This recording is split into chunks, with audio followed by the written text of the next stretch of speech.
tahun 1945, tepatnya pada tanggal 6 Agustus, Amerika menjatuhkan bom atom di kota Hiroshima. Dan 3 hari kemudian, Amerika kembali melakukan hal yang sama ke Nagasaki.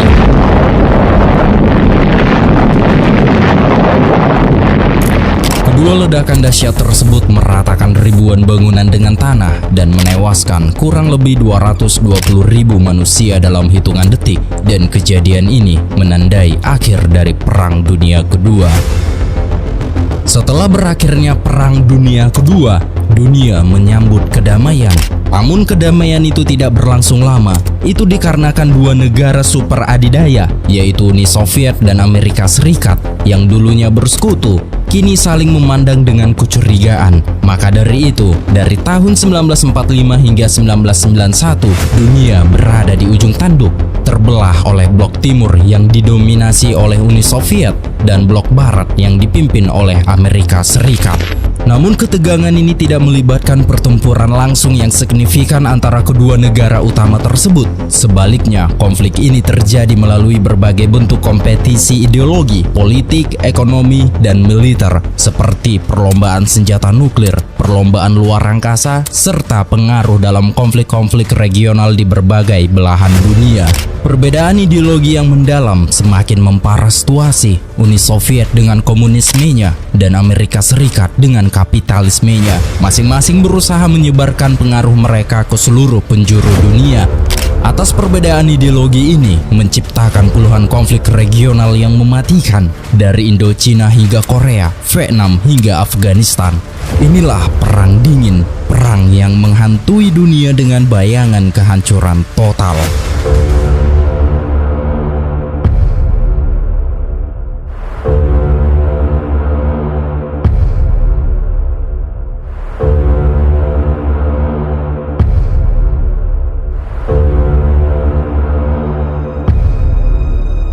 Pada tahun 1939, sebulan sebelum pecahnya Perang Dunia Kedua, di Amerika Serikat, Presiden Franklin D. Roosevelt mendapat sepucuk surat. Surat itu ditulis oleh seorang Yahudi fisikawan bernama Leo Szilard, dan surat itu ditandatangani oleh ahli teori fisikawan, yaitu Albert Einstein.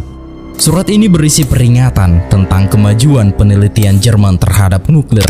Dari surat inilah Roosevelt mulai melakukan penelitian program pengembangan senjata nuklir, sehingga berdirilah proyek Manhattan di kantor federal bangunan Broadway dan Chambers Street di New York. Di proyek Manhattan, Insinyur Korps Angkatan Darat mulai berkoordinasi proyek bom atom.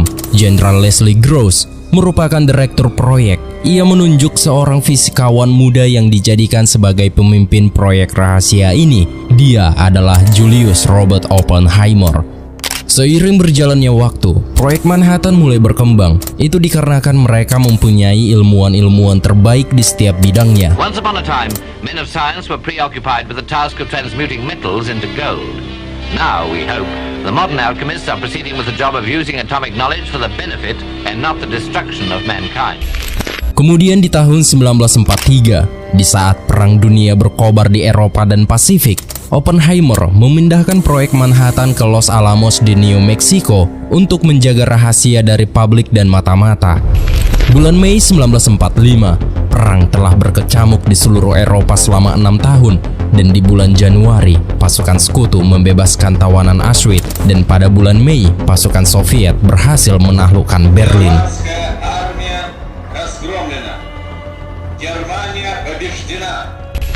Di Italia, pemimpin fasis Italia, yaitu Benito Mussolini, tewas secara mengenaskan dan jasadnya digantung oleh warganya sendiri. Sementara itu di Jerman, pemimpin Jerman, yaitu Adolf Hitler, telah bunuh diri. Setelah mengetahui kematian Hitler, Jerman menyerah tanpa syarat, dan ini merupakan berakhirnya perang di Eropa. Namun di Pasifik, perang antara pasukan Amerika dan Jepang masih membara. Pada tanggal 12 April 1945, menjadi hari berduka bagi Amerika Serikat. Presiden Amerika, Franklin Delano Roosevelt, meninggal dunia akibat mengidap stroke masif. Kini wakil Presiden Roosevelt, yaitu Harry Truman, sepenuhnya bertanggung jawab untuk mengakhiri perang di Pasifik. Sementara itu di tanggal 24 Juni 1945 di Moskow, Stalin, sang penguasa Rusia yang dikenal sebagai pemimpin USSR, merayakan kemenangan atas kekalahan Jerman.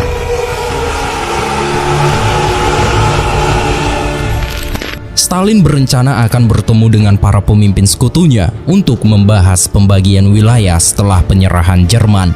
Pertemuan tersebut akan diadakan di Potsdam, sebuah kota di pinggiran Berlin. Pada tanggal 17 Juli 1945, Stalin tiba di Berlin untuk menghadiri konferensi Potsdam. Saat itu Potsdam dijaga ketat oleh 17.000 perwira NKVD atau polisi politik Soviet. Stalin datang dengan didampingi rekan dekatnya, yaitu Lavrenti Beria yang merupakan kepala NKVD. Selain menjadi kepala NKVD, Beria juga sering dijuluki sebagai pemimpin pasukan SS versi Soviet atau disebut dengan nama Himmler. Setelah Stalin tiba di Berlin, kemudian disusul dengan kedatangan Harry Truman, dan ini pertama kalinya bagi Truman melakukan perjalanan ke luar negeri. Setelah sampai di tujuan, Truman disambut hangat oleh Winston Churchill yang sudah lebih duluan tiba di sana. Sebelum konferensi Potsdam dimulai, mereka berdua sempat membicarakan tentang Stalin.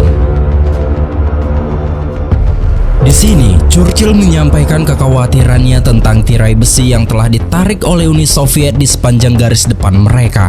Churchill khawatir bahwa Uni Soviet akan menyebarkan ideologi komunisme ke negara-negara Eropa Timur dan Tengah yang telah mereka kuasai selama perang. Churchill juga percaya bahwa ini akan mengancam demokrasi dan kebebasan di kawasan tersebut. Kemudian Truman menjelaskan bahwa Stalin memiliki dukungan publik yang kuat. Stalin merupakan bapak bangsa, dan yang lebih mengkhawatirkannya lagi, Stalin bisa saja merebut Eropa dengan kekuatan militernya karena Stalin memiliki 25.000 tank dan 5 juta prajurit di bawah komandonya. Apalagi mereka mengetahui bahwa Stalin yang ternyata mendukung komunis Tiongkok yang dipimpin oleh Mao Zedong yang sedang melawan nasionalis yang dipimpin oleh Chiang Kai-shek dengan dukungan Amerika Serikat. Perbedaan ideologi ini tentu saja menandai awal dari ketegangan yang sedang berlangsung antara Uni Soviet dan Amerika Serikat. Truman kemudian mengajukan pertanyaan krusial kepada Churchill. Ia menanyakan tentang pesan yang pernah ia kirim melalui telegram tentang bagaimana caranya menghentikan Stalin dan di mana mereka harus menghentikannya. Namun Truman menyadari bahwa satu-satunya opsi untuk menghentikan Stalin adalah dengan cara menggunakan kekuatan nuklir. Dikarenakan opsi kekuatan nuklir untuk menghentikan Stalin, maka Truman berusaha menyelesaikan proyek Manhattan sebelum konferensi Potsdam berakhir. Hari demi hari, Stalin terus ikut dalam konferensi Potsdam dalam pembagian Jerman menjadi zona pendudukan yang dikuasai oleh masing-masing negara pemenang. Namun hasil dari pembagian ini belum menemukan kata sepakat. Mungkin hal ini disengaja untuk mengulur waktu sampai Amerika Serikat mengetahui hasil pengujian bom atom pertamanya di dunia.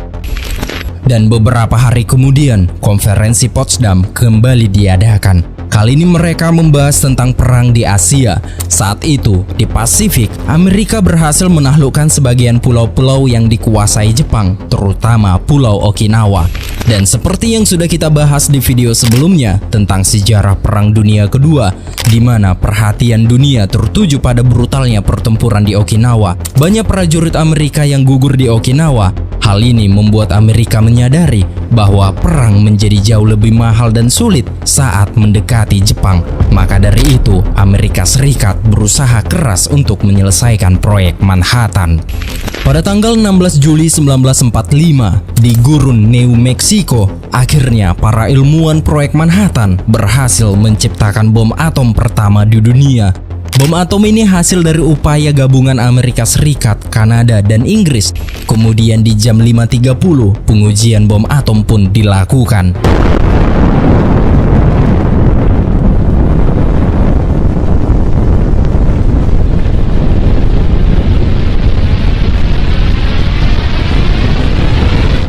Hasil dari ledakan uji coba bom atom tersebut, para ilmuwan meneliti bahwa ledakannya setara dengan 20.000 ton TNT. Ledakan itu menciptakan awan jamur yang tingginya mencapai 12-15 km.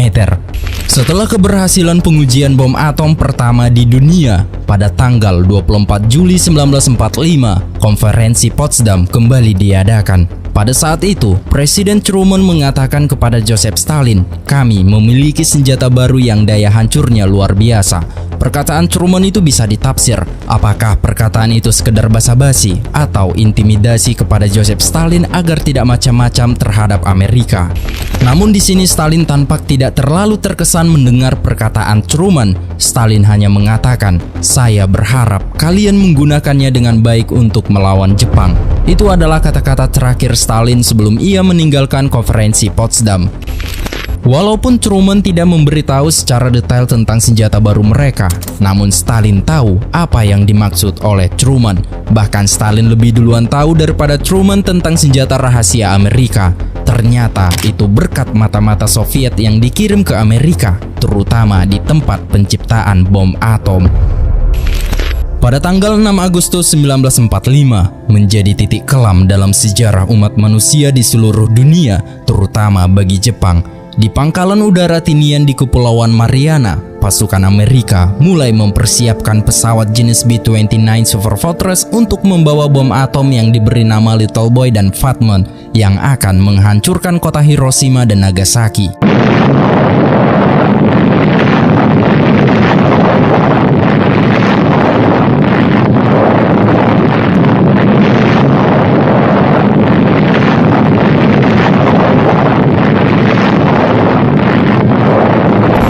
Dari tragedi bom atom Hiroshima dan Nagasaki, 100 ribuan warga Jepang tewas ketika dalam 2 ledakan bom atom.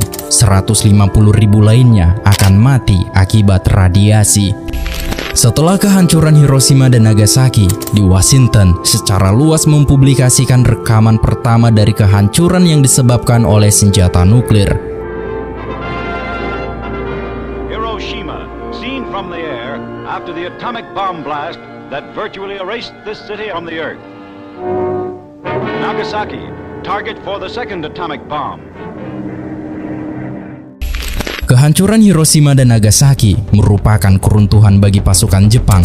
Stalin memanfaatkan kesempatan ini untuk melakukan penyerangan terhadap sisa-sisa pasukan Jepang yang sudah tak berdaya, sehingga Stalin di bawah pemerintahan komunisnya dapat menguasai tanah yang ditaklukkan oleh Jepang, salah satunya Manchuria dan Korea Utara yang merupakan daerah kaya industri. Sementara itu di bagian Korea Selatan hingga garis paralel ke-38 dikuasai oleh Amerika. Kemudian kita menuju ke kota Paris. Kota ini masih dalam tahap pemulihan tetapi mulai bangkit kembali. Banyak warga Paris membicarakan tentang komunis yang dihormati oleh sebagian besar penduduknya karena mengingat peran mereka dalam perlawanan terhadap pendudukan Nazi. Dan saat itu Paris memiliki 150 anggota parlemen dan beberapa menteri. Namun untuk sementara ini, dalam pemerintahan dipimpin oleh Jenderal Charles de Gaulle, tugasnya adalah untuk membangun kembali negara dan memulihkan kekuatan Prancis yang telah terpengaruh oleh keruntuhan kolonialnya. Jenderal Charles juga memerintahkan agar peta dipasang di setiap dinding sekolah yang bertujuan untuk mengajarkan kepada orang-orang, terutama anak-anak Prancis tentang kebesaran kerajaan mereka yang mencakup benua. Dan saat itu juga Prancis dengan bangga mengingat penaklukannya saat abad ke-19. Bahkan mereka membuat pameran kolonial yang terkenal pada tahun 1931. Penjajahan oleh negara-negara Eropa dan proses dekolonisasi mereka di wilayah Asia Tenggara memicu terjadinya Perang Indochina. Perang ini kemudian mempengaruhi dinamika politik global dengan munculnya konflik antara Blok Timur yang dipimpin oleh Uni Soviet dan Tiongkok dan Blok Barat yang dipimpin oleh Amerika Serikat dan sekutunya, khususnya terlibat dalam Perang Vietnam.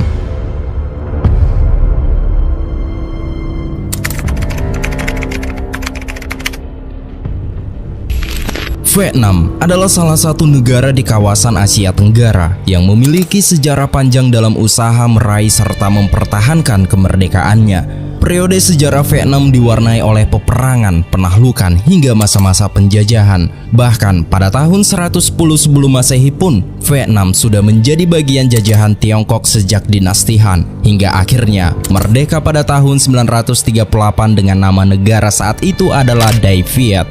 Seiring berjalannya waktu, beberapa dinasti memerintah Dai Viet secara bergantian, mulai dari dinasti Li, Tran, dan Le hingga dinasti terakhir yang tunduk pada Perancis, yaitu dinasti Nguyen. Bangsa Perancis datang pada tahun 1602 dan mulai berlahan-lahan terlibat dalam konflik-konflik politik di kawasan Vietnam. Perancis memasuki kawasan Vietnam melalui jalur perdagangan dan misi penyebaran agama Katolik. Pada tahun 1857, Napoleon III berencana menginvasi Vietnam dengan tujuan menjadikannya pijakan utama untuk membangun kekaisaran besar Perancis di Asia. Ekspansi kekuasaan Perancis ini disebabkan oleh keinginan Perancis sendiri untuk mengimbangi kebangkitan Britania Raya dan kebutuhan untuk mendapatkan hasil bumi. Kemudian pada tahun 1880-an, pasukan Perancis menyerbu kerajaan Nguyen dalam rangka Perang Sino-Perancis. Kerajaan Nguyen beserta pasukan kekaisaran Qing dan prajuritnya berusaha melakukan perlawanan dengan sengit. Namun dikarenakan kekuatan pasukan Perancis yang dilengkapi dengan senjata baru dan yang lebih canggih, akhirnya membuat pasukan Nguyen dan kekaisaran Qing pun ditaklukkan. Politik yang dijalankan oleh Perancis pada saat menjajah Vietnam menyebabkan lahirnya perlawanan-perlawanan rakyat Vietnam dengan tujuan mengusir Perancis dari negaranya. Namun perlawanan-perlawanan tersebut memiliki kelemahan karena dilakukan tanpa adanya kekompakan dan semangat persatuan yang kuat. Hal ini terjadi karena Perancis telah mengatur rencananya, di mana sebelum Perang Sino-Perancis terjadi, Perancis melakukan politik divide and impera, yaitu pemecah belah kelompok-kelompok yang ada, baik itu berdasarkan suku, agama, etnis, atau ideologi politik, dan kemudian mengatur mereka untuk saling bersaing atau bertantangan. Tentu saja atas politik divide and impera menyebabkan Vietnam terpecah dalam dua kelompok besar, yaitu Vietnam Utara dan Vietnam Selatan. Terjadinya perpecahan Vietnam, kita diperlihatkan dengan sosok pria yang sangat berpengaruh di dalam kelompok Vietnam Utara. Dia adalah Ho Chi Minh. Ho Chi Minh lahir pada tahun 1890. Nama aslinya adalah Nguyen Sinh Chung. Dia adalah murid yang cerdas, dan Ho Chi Minh merupakan anak pejabat lokal yang diberhentikan oleh otoritas Perancis. Pada tahun 1911, Ho Chi Minh berlayar ke beberapa negara untuk mencari keadilan. Selama berlayar, Ho Chi Minh bekerja sebagai asisten juru masak di Perancis dan mengunjungi New York dan Boston. Ho Chi Minh juga bekerja paruh waktu sebagai koki kue dan juga menyempatkan dirinya untuk menyekop salju di London. Hal ini tentu saja dilakukan untuk bertahan hidup. Kemudian di tahun 1919, Perjanjian Versailles dirundingkan. Perjanjian ini merupakan sebuah perjanjian damai yang secara resmi mengakhiri Perang Dunia ke-1 antara Sekutu dan Kekaisaran Jerman. Pada perjanjian ini, Ho Chi Minh mengajukan petisi berisi pengakuan akan hak rakyat Vietnam dalam Perjanjian Versailles. Namun permintaannya ditolak. Penolakan itu tidak membuatnya menyerah. Ho Chi Minh kemudian meminta Sekutu agar menghentikan kolonialisme Prancis di Vietnam dengan berpatokan pada prinsip self-determination. Tidak hanya itu, Ho Chi Minh juga mengirim surat kepada Perdana Menteri Prancis saat itu, yaitu Georges Clemenceau, dan Presiden Amerika Serikat Woodrow Wilson. Saat Woodrow Wilson yang sedang berada di Versailles untuk menghadiri sebuah konferensi perdamaian Paris dalam rangka mengakhiri Perang Dunia Pertama, Wilson menerima sepucuk surat dari Ho Chi Minh. Surat itu adalah permintaan Ho Chi Minh untuk bertemu langsung dengan Wilson. Namun pertemuan itu tak pernah terjadi. Itu dikarenakan Wilson sangat sibuk sehingga ia mengabaikan surat itu. Di sini jelas jika Ho Chi Minh bertemu dengan Wilson, ia hanya meminta untuk kemerdekaan Vietnam. Awalnya Ho Chi Minh terinspirasi oleh deklarasi Amerika atas kemerdekaan dan berharap Presiden Amerika akan bersimpati dengan keadaan Vietnam yang sedang dijajah oleh Perancis. Ho Chi Minh juga membawa daftar kekerasan yang dilakukan pasukan Perancis selama berada di Vietnam. Tentu saja Ho Chi Minh sangat berharap mendapat bantuan Amerika, namun Woodrow Wilson tetap mengabaikannya dan Ho Chi Minh mulai kecewa kepada Amerika. Kemudian Ho Chi Minh menulis artikel di surat kabar di Le Paria dan menggambar karikatur anti-kolonialisnya sendiri. Gambar itu menjelaskan bahwa Prancis telah memperbudak orang-orang Vietnam, dan pada tahun 1923 Ho Chi Minh pergi ke Uni Soviet. Di sana ia banyak belajar Marxisme dan pada akhirnya ia bertemu dengan Trotsky dan Stalin. Di tahun 1924 di Moskow, saat itu Ho Chi Minh berkumpul pada Kongres Komiter atau Komunis Internasional untuk menyebarkan komunisme. Di hadapan banyak orang, ia maju dan berkata, "Kamerat adalah patriotisme yang mendorong saya kepada Lenin. Kita harus berfokus pada masalah kolonial." 6 tahun kemudian, tepatnya tahun 1930, Ho Chi Minh dikirim ke Cina untuk merekrut anggota pendiri Partai Komunis Indochina dengan bantuan Mao Zedong yang telah memulai perjalanan panjangnya menuju kekuasaan. Sejak saat itulah Ho Chi Minh dikenal oleh polisi Perancis di Vietnam sebagai penggerak revolusioner. Ia pun menjadi buronan. Berkasnya di kepolisian terdaftar dengan nama Nguyen Ai Quoc dengan ciri-ciri tinggi 162 cm, berbadan kurus dengan jidat lebar dan telinga yang menonjol. Perancis memasukkan Ho Chi Minh ke daftar yang akan dihukum mati karena aktivitas revolusionernya. Sementara itu di Vietnam, warga-warga sipil masih diperbudak oleh Perancis. Bukan hanya menaklukkan Vietnam, pada abad yang lalu, Perancis juga menjajah atas kerajaan Laos, Kamboja, dan Annam yang merupakan daratan subur Cochinchina dan menambang kekayaan mineral di Provinsi Tonkin. Sementara itu, Provinsi Tengah di Annam, para penjajah membudidayakan tanaman Papaver somniferum untuk menghasilkan opium yang akan didistribusi ke daerah Saigon, kota besar di selatan. Pada tahun 1940, seperti yang sudah kita bahas sebelumnya, di tahun ini Jerman Nazi telah merebut sebagian besar wilayah Eropa Barat, termasuk Prancis.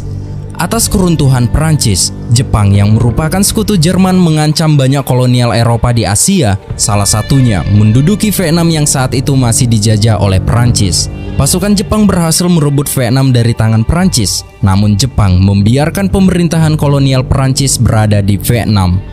Sebagian besar warga-warga Vietnam, kedatangan Jepang seperti menandakan akhir penderitaan dari rakyat Vietnam. Namun saat Ho Chi Minh yang berada di Tiongkok, ia melihat Jepang dengan brutal menjajah Cina. Jepang hanya tertarik dalam mengeksploitasi dan merampas tanaman wilayah jajahannya.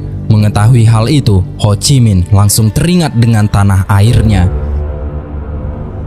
Pada bulan Februari tahun 1941, Ho Chi Minh kembali menyelinap melintasi perbatasan Cina ke Vietnam. Ia bersembunyi di dalam hutan dekat perbatasan Cina dan tinggal di dekat sungai yang ia namai dengan nama Lenin. Di sini Ho Chi Minh memberitahu tentang kebrutalan Jepang yang menjajah Cina. Ho Chi Minh juga mengatakan bahwa Jepang tak ada bedanya dengan Perancis. Mereka sama-sama brutal dalam menjajah. Kemudian Ho Chi Minh mulai merencanakan strateginya. Ia mendirikan gerakan perlawanan yang dinamakan Liga Kemerdekaan Vietnam. Dalam bahasa Vietnamnya, Vietnam Doc Lap Dong Minh Hoi atau disingkat dengan kata Viet Minh. Ho Chi Minh didampingi seorang guru sejarah bernama Giap yang berumur 30 tahun. Dalam kisahnya, Giap sangat dendam dengan Perancis karena kolonial Perancis telah membudak dan membunuh anak dan istrinya. Maka dari itu, Giap memiliki dendam terhadap kolonial Perancis. Selama 3 tahun, Giap telah mengindoktrinasi dan mengumpulkan pasukan kecil yang layak untuk memerangi kolonial Perancis dan fasis Jepang. Maka dari itu, di pagi hari, pasukan Viet Minh dengan senjata seadanya mulai melancarkan serangan gerilyanya.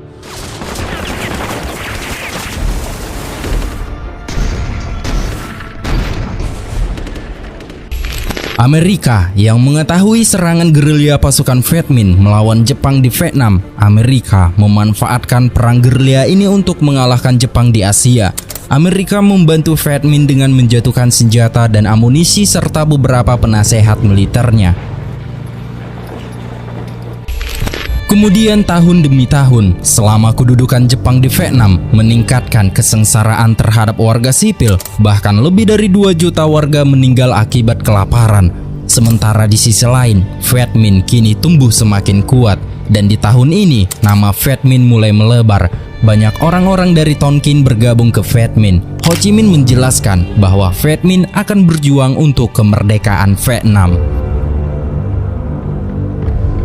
Kemudian di tanggal 9 Maret 1945, Ho Chi Minh mendapat berita bahwa Jepang mulai terlibat dengan para pejabat Perancis di Vietnam dan mulai membunuh sebagian orang Perancis dan lebih utamanya melenyapkan pasukan Perancis di Vietnam, dan akhirnya Jepang sepenuhnya menguasai Vietnam.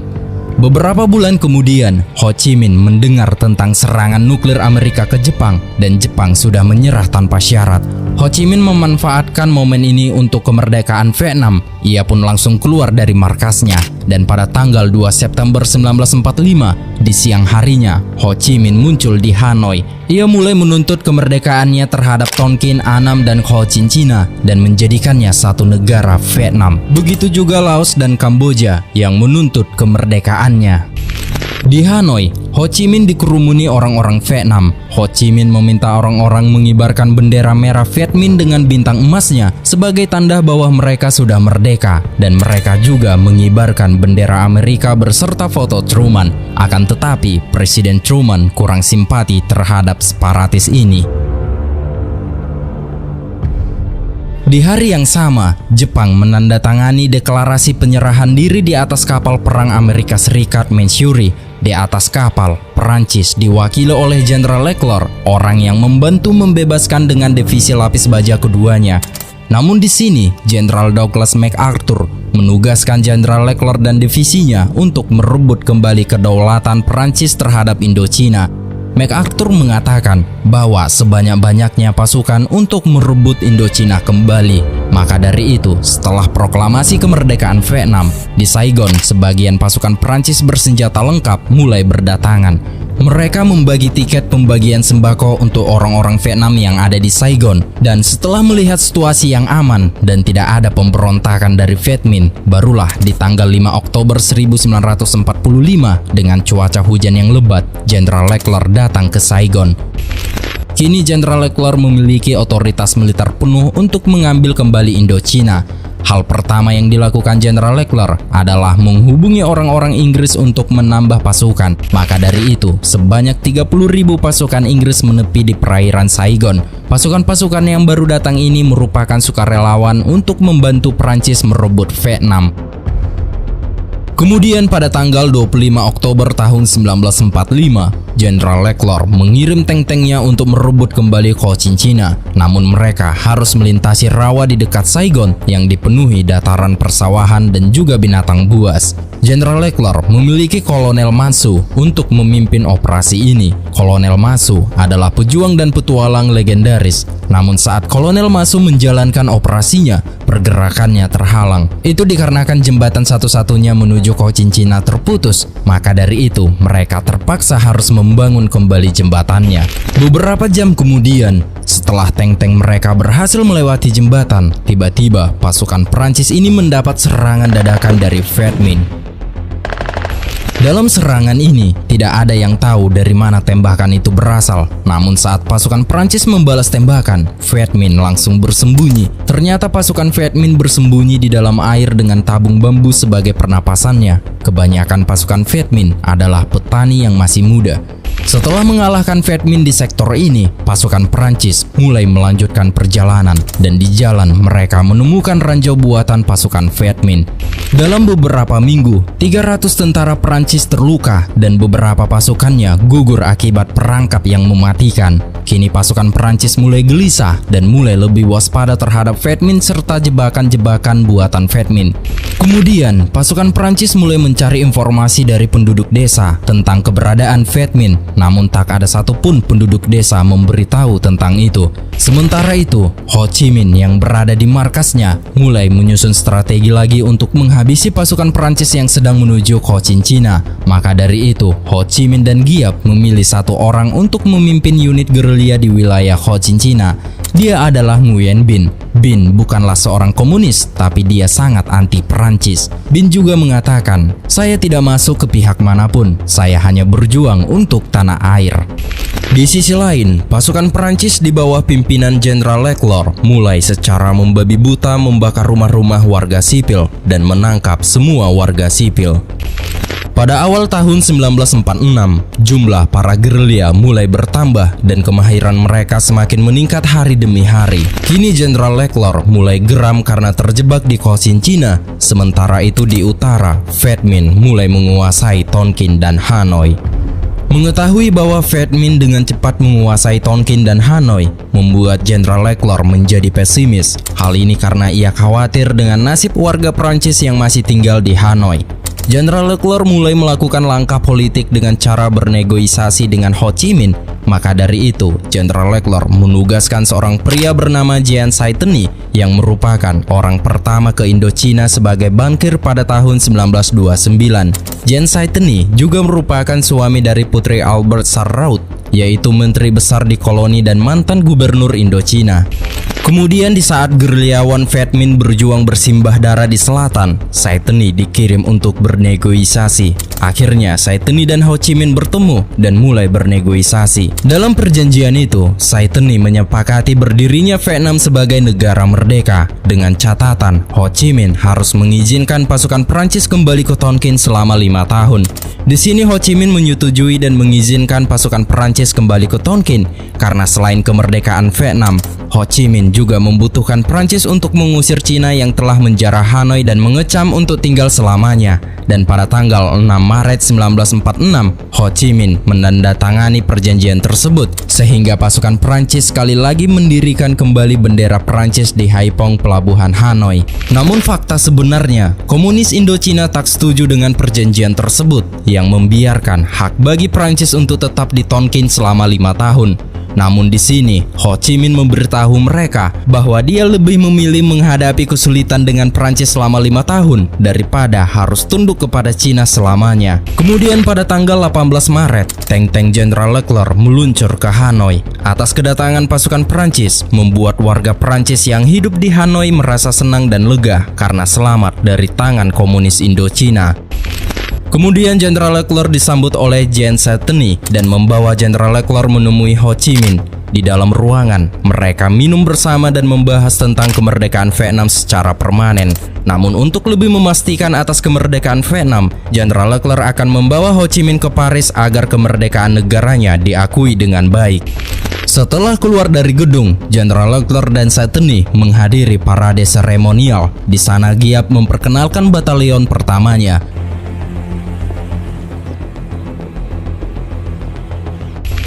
Di sini kita bisa melihat setelah Jenderal Leclerc memberi hormat kepada pasukan batalion Giap, Giap mengangkat tangan dengan posisi mengepal dan itu merupakan isyarat bahwa pertarungan telah dimulai. Tak lama kemudian, penduduk Tonkin berdatangan secara massal. Di antara kerumunan terdapat milisi Viet Minh. Saat itu para warga mulai menyuarakan bahwa mereka kecewa dengan Ho Chi Minh karena mereka menganggap Ho Chi Minh telah dibodohi oleh pasukan Perancis. Beberapa hari kemudian, pasukan Perancis melakukan parade di Tonkin. Parade ini dilakukan agar menjatuhkan mental pasukan Viet Minh yang menyaksikan dan melihat alat tempur pasukan Perancis yang lebih canggih. Bukan hanya di darat saja, di perairan Tonkin juga Perancis memperlihatkan kebesaran armada angkatan laut mereka. Beberapa saat kemudian, Saiteny membawa Ho Chi Minh pergi menaiki pesawat amfibi untuk bertemu dengan perwakilan peringkat tinggi Perancis, yaitu Laksamana Georgi yang berada di salah satu kapal armada Perancis. Sesampainya di sana, Ho Chi Minh disambut dengan peluit penghormatan dan pada akhirnya bertemu dengan Laksamana Georgi. Mereka mulai membahas tentang kemerdekaan Vietnam.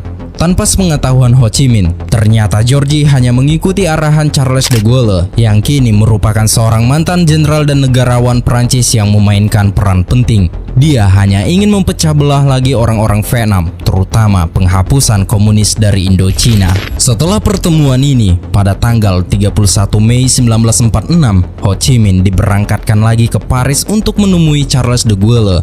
Namun saat di perjalanan, pesawat mereka dialihkan karena mereka mendapat kabar bahwa Charles de Gaulle telah digulingkan oleh parlemen. Maka dari itu, pesawat yang dinaiki Ho Chi Minh didaratkan di Biarritz. Maka dari itu, untuk sementara ini Ho Chi Minh beristirahat di Villa Saiteny sekaligus menikmati liburan panjangnya.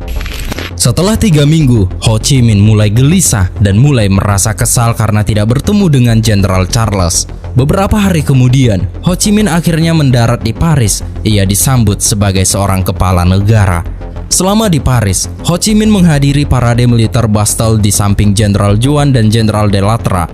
Setelah beberapa bulan di Paris, Ho Chi Minh belum juga menemukan hasil tentang kemerdekaan Vietnam. Hal ini membuat Ho Chi Minh marah. Ditambah lagi, hasil dari konferensi Fontainebleau diakhiri dengan konsep yang tidak jelas. Maka dari itu, Ho Chi Minh menganggap bahwa dirinya sedang dipermainkan oleh Perancis. Pada tanggal 20 Oktober 1946, Ho Chi Minh tiba di pelabuhan Haiphong di utara Indochina dengan penuh rasa kecewa karena tidak mendapat pengakuan atas kemerdekaan negaranya. Ho Chi Minh mulai memperlihatkan ketidaksukaannya terhadap pasukan Perancis. Namun Ho Chi Minh bukanlah orang yang bodoh. Ternyata sebelum pergi ke Paris, ia telah memerintahkan Giap untuk menyusun strategi penyerangan jika Perancis mempermainkan kemerdekaan mereka. Di sini Ho Chi Minh telah mempersiapkan segalanya dengan matang, menunjukkan tekad dan kecerdikannya dalam memperjuangkan kemerdekaan Vietnam. Maka dari itu, perdamaian antara Perancis dan Vietnam telah berakhir. Pada tanggal 23 November 1946, di Haiphong, milisi Viet Minh mulai melakukan penyerangan terhadap inspeksi kapal kargo Prancis di pelabuhan Haiphong. Atas penyerangan tersebut, banyak pasukan Prancis yang tewas. Maka dari itu, Angkatan Laut Prancis membalas dengan serangan besar ke kota, sehingga menewaskan ratusan penduduk setempat. Kemudian Ho Chi Minh mulai mengeluarkan seruan untuk melakukan perlawanan. Walaupun pasukan Ho Chi Minh tidak memiliki perlengkapan perang, mereka tetap melakukan perlawanan. Sebagian pasukan menggunakan senapan dan sebagian lagi menggunakan pedang, skop, cangkul, dan tongkat. Ho Chi Minh juga mengatakan bahwa mereka harus berusaha melawan penjajah demi menyelamatkan negaranya. Kini Hanoi berdarah. Viet Minh mulai menyerang setiap simbol Perancis, termasuk gedung layanan kesehatan milik Perancis yang kini telah hancur akibat serangan Viet Minh. Melihat peperangan semakin parah, salah satu reporter perang bernama Lucien Baudard mengirim pesan ke markas pusat Perancis tentang kondisi peperangan di Hanoi dan militer Perancis terus diserang dari berbagai sisi, sehingga banyak pasukan Perancis yang gugur. Dan kini, Perang Indochina baru saja dimulai. Di saat Perang Indochina berkobar di Eropa, Inggris yang selalu membawa minyak dari Irak dan Iran membuat Uni Soviet mengancam kepentingan Inggris di Irak dan Iran. Soviet berusaha melemahkan dominasi Barat di kawasan tersebut. Maka dari itu, Uni Soviet langsung membatasi pergerakan Inggris di Irak dan Iran melalui jalur Iran bagian utara yang pada saat itu di bagian utara telah dikuasai oleh Uni Soviet. Kemudian Iran dengan dukungan Inggris mengadu kepada Dewan Keamanan PBB tentang kehadiran dan pengaruh Uni Soviet di wilayah mereka. Churchill yang tidak lagi berkuasa namun masih berpengaruh, ia memberitahu Presiden Truman bahwa krisis Iran ini menandai gelombang baru ekspansi oleh Stalin. Nobody knows what Soviet Russia and its Communist International Organization intends to do in the immediate future, or what are the limits, if any, to their expansive and proselytizing tendencies. Kini Presiden Truman dengan pemerintahan Amerika Serikat berdiri teguh bersama Inggris dalam mendorong Uni Soviet untuk menarik pasukannya dari Iran. Sementara itu, di Teater Bolshoi di Moskow, Joseph Stalin memberikan pidato penting. Dalam pidato ini, Stalin menggarisbawahi bahwa Perang Dunia Kedua telah membuktikan ketahanan dan superioritas sistem sosialis Soviet. Ia menekan perlunya peningkatan produksi industri dan ekonomi untuk mempertahankan kekuatan militer dan meningkatkan kesejahteraan rakyat Soviet. Stalin juga berbicara tentang pertentangan antara kapitalisme dan sosialisme, menekankan bahwa konflik ideologis antara kedua sistem tersebut tidak dapat dihindari. Ia menyatakan bahwa kapitalisme global cenderung menuju krisis dan perang, sementara sosialisme membawa kemajuan dan perdamaian. Pidato ini dipandang oleh banyak pengamat barat sebagai tanda bahwa Stalin melihat dunia dalam kerangka konflik ideologis yang tajam dan Uni Soviet akan mengambil sikap yang lebih tegas terhadap barat. Di antara beberapa pengamat barat, salah satunya seorang pria bernama George F. Kennan yang saat itu bekerja sebagai diplomat di Kedutaan Besar Amerika Serikat di Moskow, menulis sebuah telegram panjang yang dikenal sebagai Long Telegram. Dalam telegram tersebut, Kennan memberikan analisis mendalam tentang ideologi dan kebijakan luar negeri Uni Soviet, terutama di bawah pimpinan Joseph Stalin. Kennan menyampaikan bahwa Stalin percaya Uni Soviet berada dalam konflik ideologis permanen dengan kapitalisme. Menurut Kennan, Stalin melihat dunia kapitalis sebagai ancaman terhadap eksistensi dan keberlangsungan Uni Soviet. Stalin juga menganggap konflik ini sebagai bagian dari perjuangan jangka panjang yang tak terhindarkan antara dua sistem ekonomi dan politik yang bertentangan. Pandangan ini dijabarkan oleh Kennan sebagai landasan pemikiran Soviet, di mana kebijakan luar negeri Soviet akan selalu bersifat defensif dan mencurigai terhadap negara-negara kapitalis, khususnya Amerika Serikat. Telegram ini memainkan peran penting dalam pembentukan kebijakan luar negeri Amerika Serikat selama Perang Dingin, khususnya strategi pembendungan terhadap ekspansi pengaruh Soviet. Kini berita itu pun menyebar ke seluruh dunia, terutama di Amerika Serikat. Truman yang sedang diwawancara berusaha untuk menenangkan publik. Ia mengatakan bahwa Amerika Serikat tidak memiliki keinginan untuk berperang terhadap siapapun. Namun di balik itu semua, secara pribadi, Truman mengatakan bahwa komunisme sama berbahaya dengan Nazisme dan Stalin adalah musuh yang brutal seperti Hitler. Video ini pun bersambung setelah Amerika Serikat melakukan uji coba nuklir pertama mereka di Bikini yang terletak di Samudra Pasifik.